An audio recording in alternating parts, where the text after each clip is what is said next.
Hi, welcome back to VeloNews TV. I'm Neil Rogers, and I'm joined today with the new T-Mobile signing, Michael Berry. Michael, thanks for coming. Thanks for having me here. Lots to talk about. Obviously, I want to ask you about the 2006 season. I want to ask you about your 2007 season with T-Mobile. But I guess first, let's just talk about what's going on present tense right now. It's the end of November. You're back in Boulder.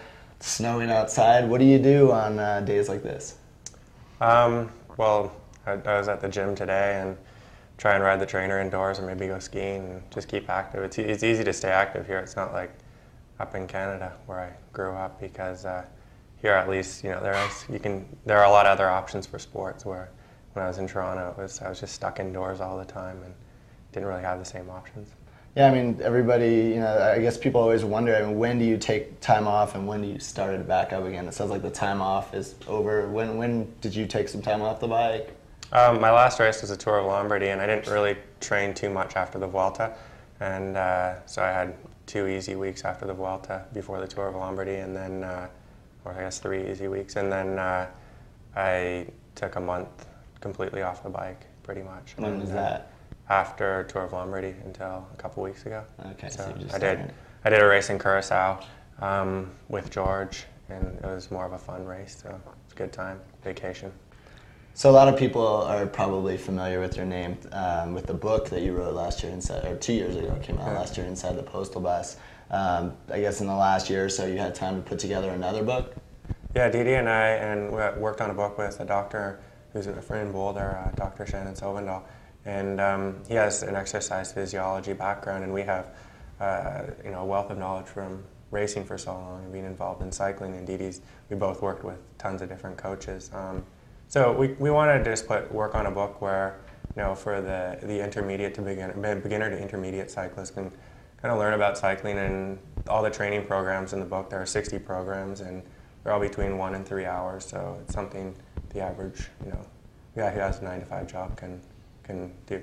Yeah. So two books under your belt now, and obviously people probably recognize you from the online race tires as well. I guess you must enjoy the writing process. I do, yeah. It keeps my mind a little bit active after the races, and is just an outlet and gets me away from just being focused solely on bike racing all the time. Even though I'm writing about bike racing, it's kind of relaxing and something I really enjoy doing.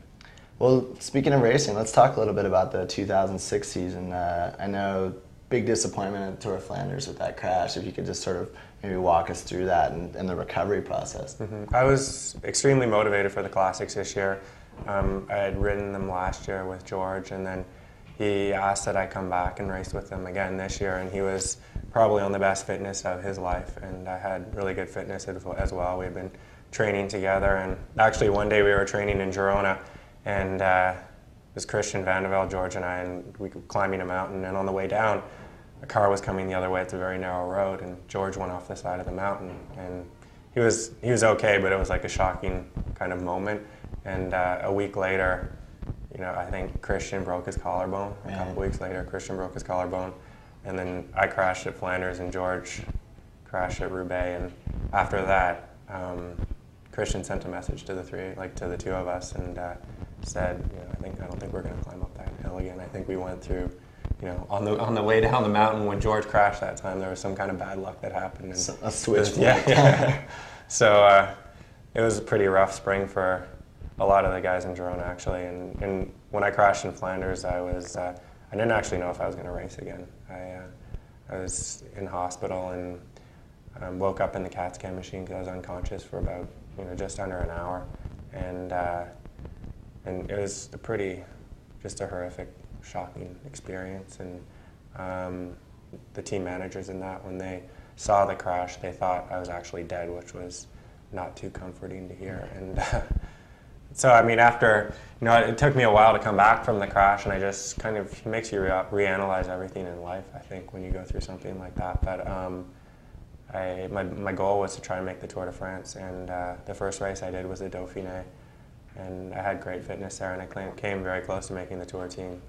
I was the alternate, and I was pleased with the level of where I came, what the level of fitness I was able to achieve after the crash. And then after the Tour, I know you were training up for the Vuelta, race the Vuelta. Talk to us a little bit about your experience there.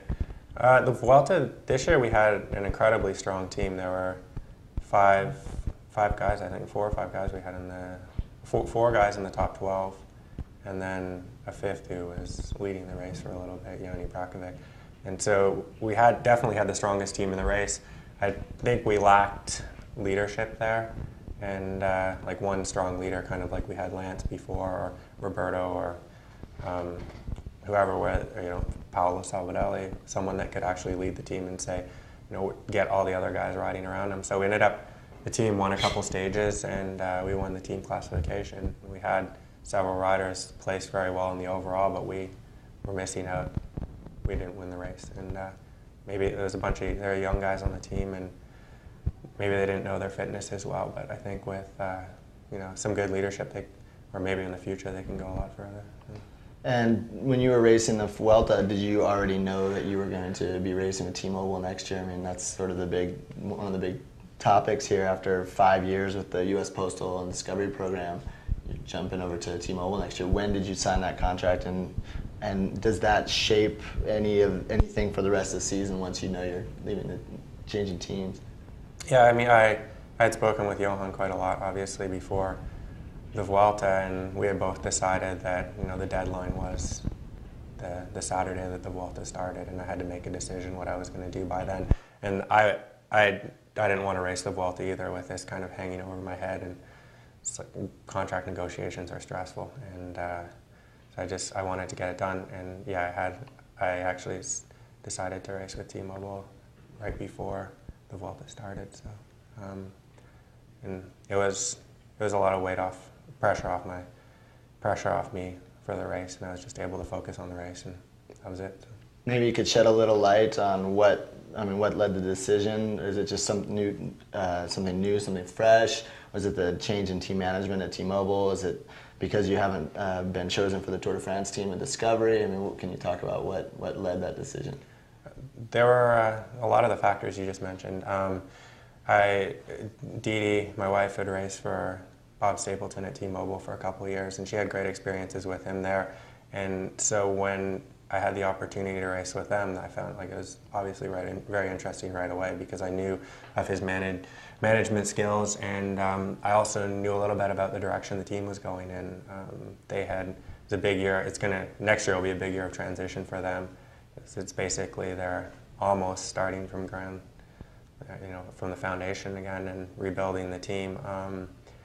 And it's kind of nice to be a part of something new, and also just in the sense that they're making a bold step towards helping clean up the sport. And I think the direction that Bob is leading the team is probably the direction a lot of teams will have to go in the future, and so that the sport has a lot more credibility, especially after the year it's been through. Well, I guess one last question before we wrap this up. One of the big stories in the sport right now is Ivan Basso signing with Discovery. It's a team you're very familiar with. Levi had signed with Discovery a few months earlier and was expected to be sort of a team leader at the Tour. What's your take? How's that going to change the dynamics at Discovery? What's the inside view? Well, it's going to completely change the team. I think a lot of the riders they had signed weren't expecting Basso to come to the team, and I think most of the guys on the team pretty much thought that the structure, the roster for the coming year was already established. So, I mean, if I were in Levi's shoes, I'd probably be quite upset. And he's been consistent in the Tour for the last several years and has led teams and had teams built around him. And now he is most likely going to be in a position where he's going to have to work for Basso. And so, it's something that the team will have to deal with, and they're going to have to restructure a lot there. Well, I hope we see you at the Tour next year. Michael, thanks for the time. Thanks for stopping by. Thank you.